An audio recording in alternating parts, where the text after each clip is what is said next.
Well, Congressman, then let me ask you a personal question. You served 2 tours in Afghanistan. Now the Taliban is clearly rushing to fill the vacuum. There have been a lot of comparisons to Vietnam veterans who came back and felt like their sacrifices had been for naught.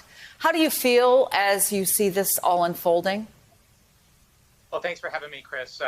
My personal feelings are complicated. There's no doubt about that. And I think what's really important, and I've been talking to a lot of my fellow veterans about this for many years, actually, is that we draw a distinction between the honorable service of our servicemen and women who stepped up to answer the call after 9/11 and who have made extraordinary sacrifices over the last 20 years in the politics of this war.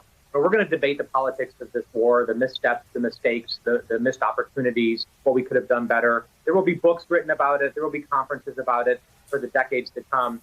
But we have to make sure that we're honoring the sacrifices of our troops. And I agree with the president here. This was a promise he made. It's a promise that I agreed with, and it's a promise that he's keeping. There's no way to militarily win this war. There just isn't. We've had over 100,000 troops on the ground there in the past.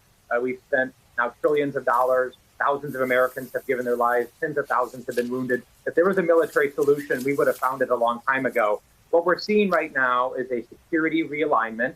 That yes, the Taliban are making advances because of the withdrawal and the retrograde. But that doesn't mean that the fall of Kabul is inevitable. It is possible, and there's a risk, but there's a lot of risk. But the commander-in-chief, what President Biden has to do is assess all the risks our country faces from Russia, from China, from Iran, from lots of different terrorist organizations. We don't have limited resources, and he's made the decision to focus on greater risk. The immediate question a lot of Americans are asking, maybe you can help answer it. The Taliban has been showing off the weapons we left behind. By some accounts, 900 guns, 30 tactical vehicles, 20 Army pickup trucks. And the question they ask is, how is it even possible that we just left it all for them?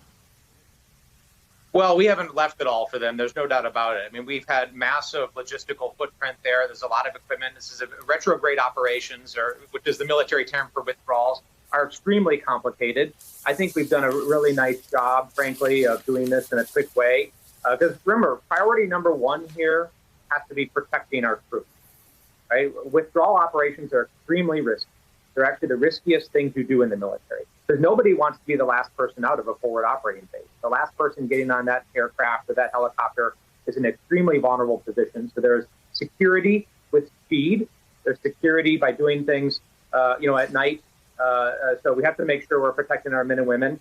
But none of these things are perfect. I think what you realize, what I realized after 3 combat deployments to Iraq and Afghanistan, is that some of these things are not perfect. There's a messiness to this. Certainly, that doesn't mean that it's acceptable if we're leaving certain things behind. But we're doing this, I think, the best that we can.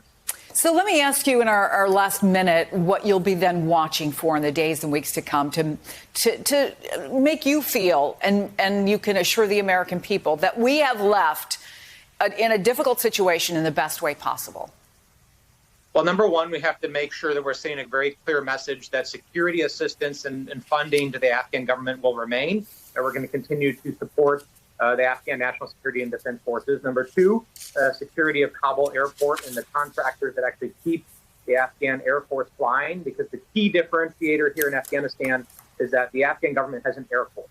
And if they're going to keep the city centers in Kabul secure, they're going to have an Air Force to make sure that the Taliban cannot advance along the major road systems. And then the third, and this has been the most important for me, is making sure that we are honoring our promises to those Afghan allies, those partners and interpreters who fought alongside us. That's why I helped create the Honoring Our Promises working group.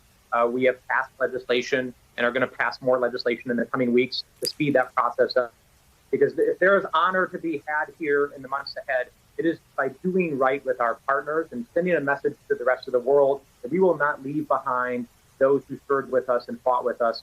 And it's extremely important that we get that done.